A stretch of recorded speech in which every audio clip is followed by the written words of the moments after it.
Listen carefully, because what I'm about to tell you isn't just shocking, it's life-altering.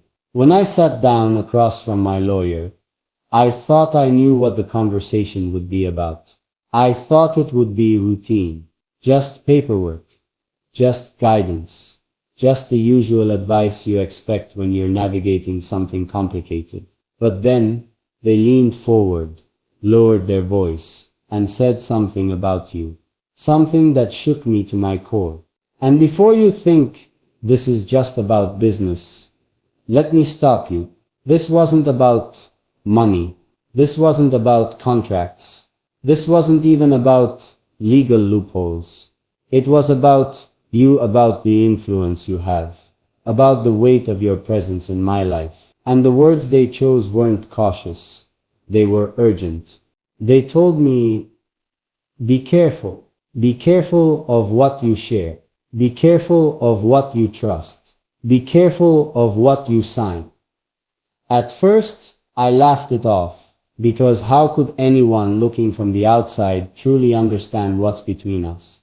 But then they showed me things I wasn't prepared to see. Documents that didn't match the story I thought I knew. Details that raised questions I had never asked. Gaps that felt too big to be accidents.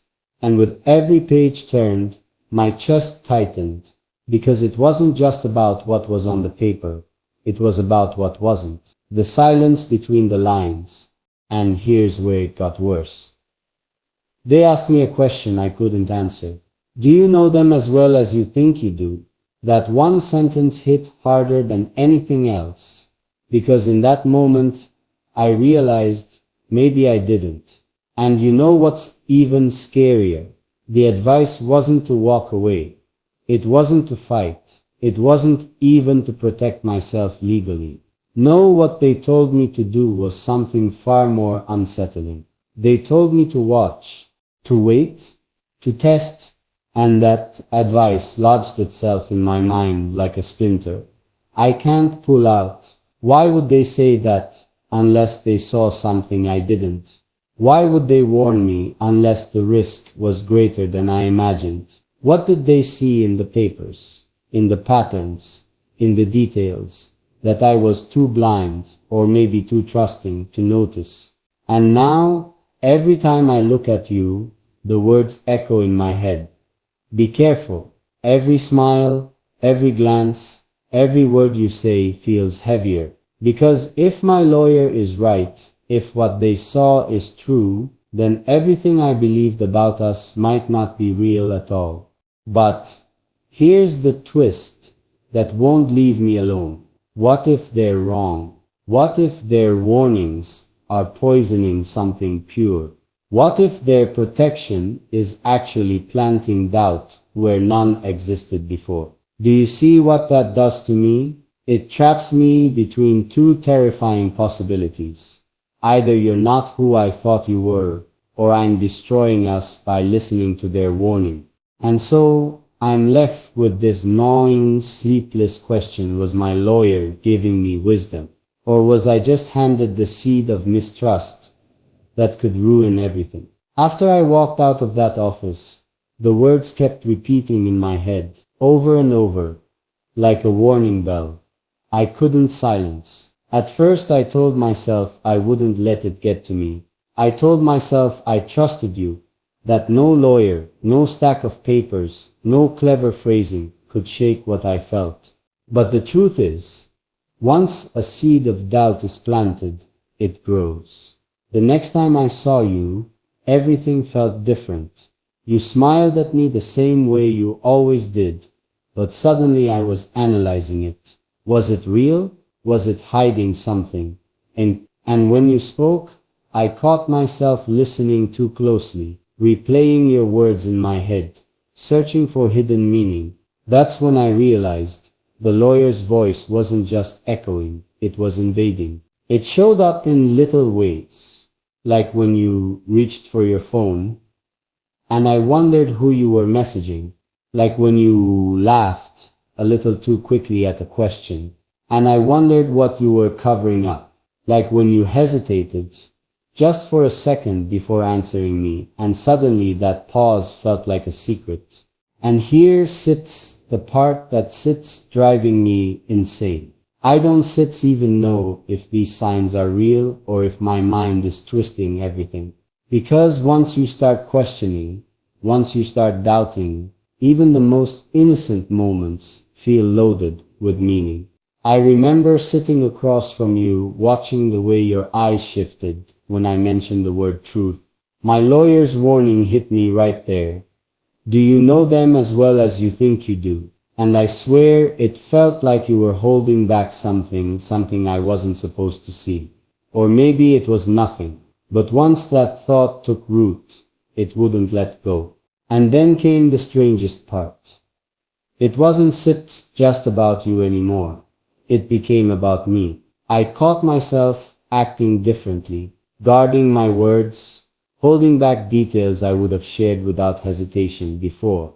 Almost like I was running my own test, without even meaning to. And the more I did that, the more distance I felt. Not because you changed, but because I did. My lawyer's advice had done something I never expected. It created a wall, invisible but real. A wall between who I was with you and who I had become now. But here's what keeps me awake at night. Was that wall meant to protect me? Or was it built to trap me? Because if I keep living inside it, I'll never know the truth. And yet, if I tear it down, I risk finding out that my lawyer was right all along. So here I am, caught in a storm between trust and suspicion, love and fear, loyalty and doubt. And every time I look at you, I wonder, am I staring at the person who could break me, or the one person worth risking it all for? The cracks didn't appear all at once. They slipped in quietly, so quietly that I almost convinced myself nothing was wrong. But little things I might have ignored before, suddenly felt like warning signs. There was the night you looked at me and smiled, but your eyes shifted away too quickly. Was that just nerves or guilt? Then when you reached out to hold my hand, I noticed your grip tighten for a second, almost like you were bracing yourself. And I thought, what are you afraid I'll ask? My lawyer's words came back louder than ever. Be careful. Sometimes silence hides more than lies. And suddenly, every pause in our conversations, every unfinished sentence, every time you said it's nothing, it felt like something. I started watching your routines. The way you left the room when certain calls came through. The way your tone softened when you spoke, as if you didn't want me to catch the weight of your words. The way you changed the subject when I got too close. And instead of comfort, I felt a tightening in my chest, a voice whispering, maybe this is what they meant. But here's the twist that tore me apart. Part of me still wanted to believe the best. I wanted to believe you weren't hiding anything dangerous. Just something you weren't ready to share.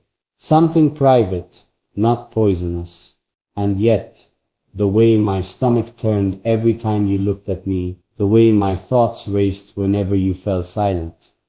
It was clear I was no longer just questioning you. I was questioning myself. Could I still tell the difference between truth and lies, between love and illusion? The tension built until it spilled out one night.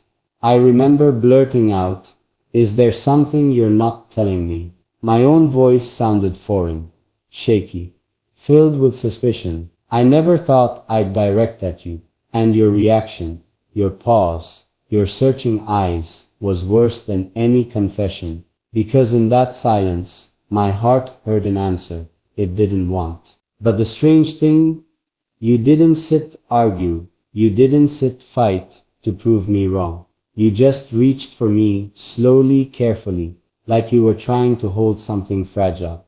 And in that moment, I couldn't tell if it was love holding me together or pity holding me back.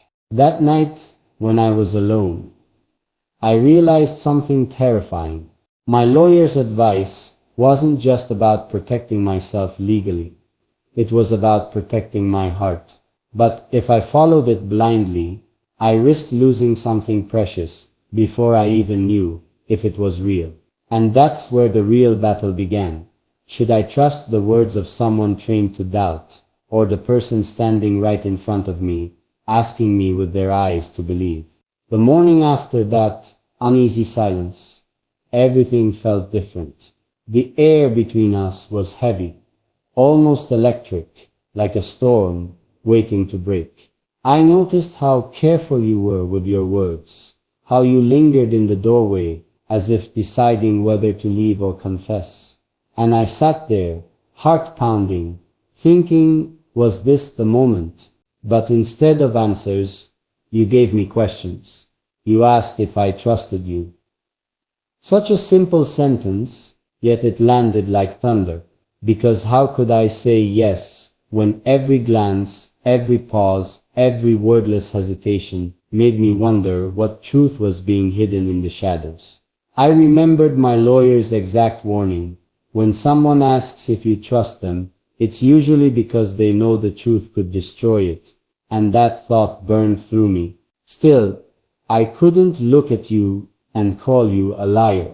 I couldn't, because there was something in your eyes, fear, maybe guilt, but also a strange kind of sorrow, like you were carrying a burden you couldn't lay down. That's when the second wave of doubt hit me.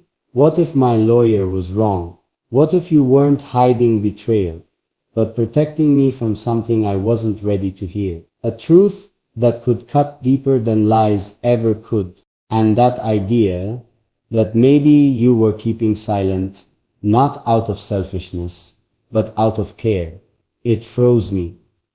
Because which would be worse? A secret that breaks my heart, or a secret that saves me pain, but poisons us slowly from within? I started noticing the little escapes you gave yourself, the late night walks where you returned quieter than before, the half-written notes tucked away, as if you'd begun to confess and stopped halfway. Even the way your phone would buzz, and instead of answering, you'd stare at it like it carried words you couldn't allow me to hear. Each one felt like a breadcrumb, leading me somewhere I wasn't sure I wanted to go. And yet, I followed, because curiosity is cruel. It whispers louder than reason. It doesn't care if the truth destroys you. It just needs to know. So one night, when you left your bag by the door, unzipped, I saw the corner of an envelope. My breath caught. Was this it? The proof my lawyer warned me about?